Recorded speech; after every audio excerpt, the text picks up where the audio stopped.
What if I told you that in a league obsessed with super teams and destined champions, one of the greatest upsets in history was about to unfold? A clash of titans, a story of redemption, and a collapse that would shake the very foundations of basketball. This is the tale of the 2011 NBA Finals.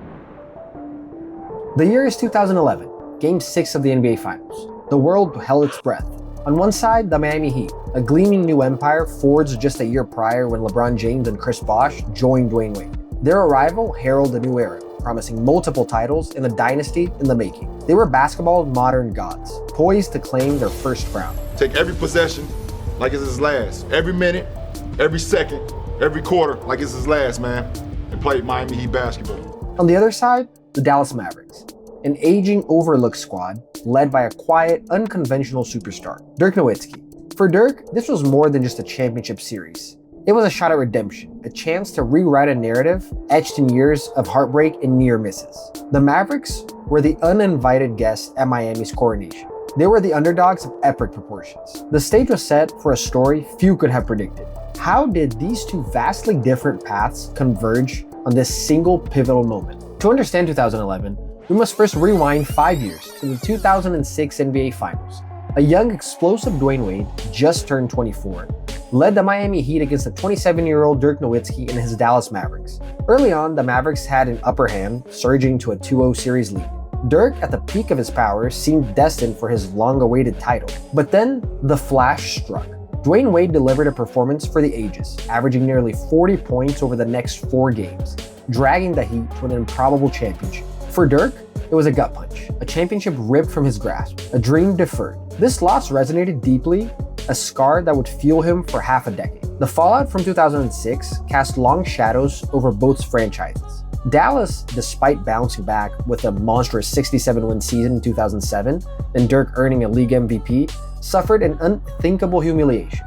They became only the third team in NBA history to lose as the number 1 seed to an 8 seed, falling to the We Believe Warriors. It was an embarrassment of monumental scale, cementing Dirk's image as a player who couldn't quite get over the hump. Accepting the MVP trophy just weeks after the collapse was truly agonizing moment. A public crucible for a man defined by quiet determination. Meanwhile, Miami faced its own struggles. Wade battled injuries, and the Heat endured a string of disappointing playoff exits, failing to win a single playoff series after their 2006 triumph. Both teams, once so promising, seemed to have lost their way, their future uncertain. Heading to the seismic 2010 offseason, radical change was inevitable. For the Miami Heat, it arrived in form of a thunderclap. LeBron James, arguably the greatest player in the world and the 2-time reigning MVP, made his controversial decision to join Dwyane Wade and Chris Bosh in South Beach. The Big Three was born, and with it, an expectation of immediate, overwhelming dominance. They were the NBA's new superpower and instant dynasty. The path to the final seemed inevitable, a foregone conclusion. Dallas, operating on a different scale, made its own crucial move. They traded for Tyson Chandler, a defensive anchor whose grit and physicality would reshape their identity. They built a team of seasoned veterans, role players perfectly complementing Dirk's unique talent, a cohesive unit forged in the fires of past defeats. The 2010-2011 season began, and the narratives unfolded as expected. Miami's Big Three lived up to the hype, tearing through the Eastern Conference with 58 wins. Out west, the Mavericks, a little older but perfectly blended, became a wrecking ball, clinching 57 wins. The playoff commenced.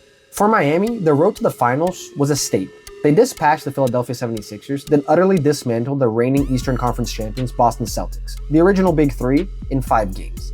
Their journey to the Eastern Conference Finals culminated in a hard-fought series against MVP Derrick Rose and the 62-win Chicago Bulls. After dropping Game 1, the Heat roared back, rattling off 4 straight wins to secure their spot in the finals. They were primed. Dallas, however, endured a brutal gauntlet. They battled a tough Portland team, then faced the ultimate test, Kobe Bryant and the 2-time defending champion Los Angeles Lakers. In a stunning display of collective mastery, the Mavericks swept them. Their paths continued through a young, ascendant Oklahoma City Thunder squad featuring Kevin Durant, Russell Westbrook, and James Harden. The seasoned Mavericks triumphed in 5, finally making it to the NBA Finals. It was more than a series. It was a rendezvous with destiny, a 2006 rematch. David versus Goliath, the new empire against the quiet veteran. The world expected a Miami beatdown.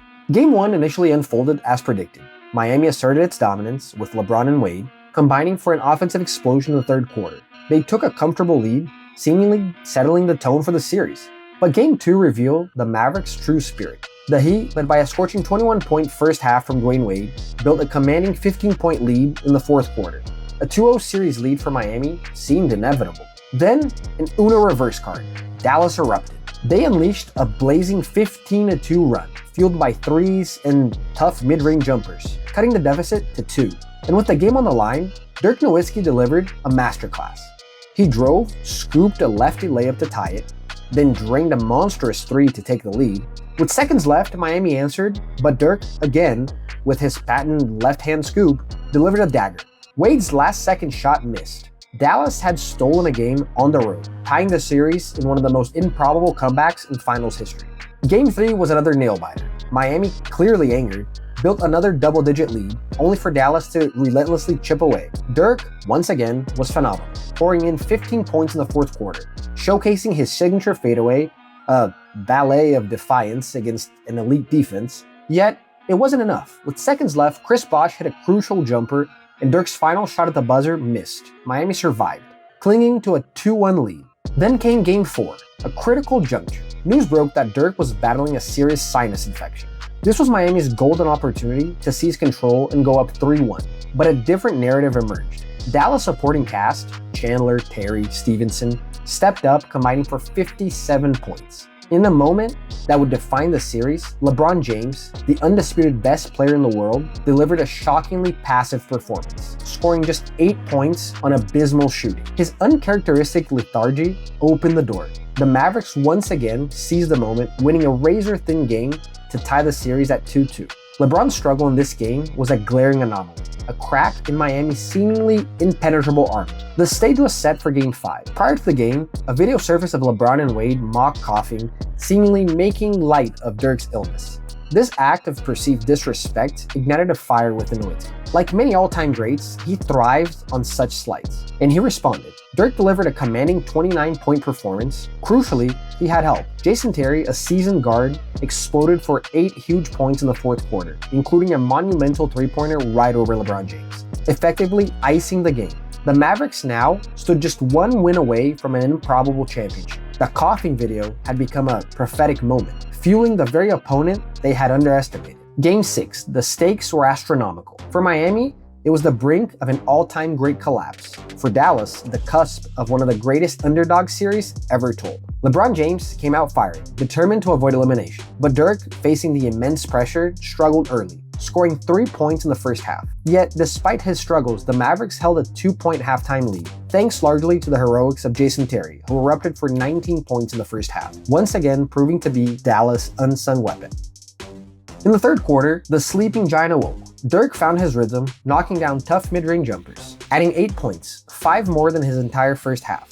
The Mavericks, fueled by his resurgence and Terry's continued brilliance, began to pull away. They stretched their lead to 9 heading to the final quarter. The fourth quarter was slow, an agonizing descent for Miami. They tried desperately to cut into Dallas's lead, but the Mavericks were simply unstoppable. It felt destined, like years of heartbreaks and failures had finally converged into this singular moment of triumph. With minutes ticking away and the championship within reach, the ball found its way into Dirk's hand, one last time. The final seconds dissolved into celebration. The Dallas Mavericks were NBA champions, an unthinkable upset. Dirk Nowitzki had done it. He had elevated his status among the NBA greats, a testament to his resilience, unique skill, and unwavering determination. His redemption story became a powerful reminder that sometimes the greatest dynasties are not those built on expectation, but those forged in the fires of adversity. For LeBron James, it was a harsh lesson, a moment that would forever shape his legacy. But for Dirk and for Dallas, it was a moment of pure, unadulterated joy, writing itself into the books of basketball as one of the most improbable and inspiring triumphs in sports history. The underdog had not just bitten, it had conquered.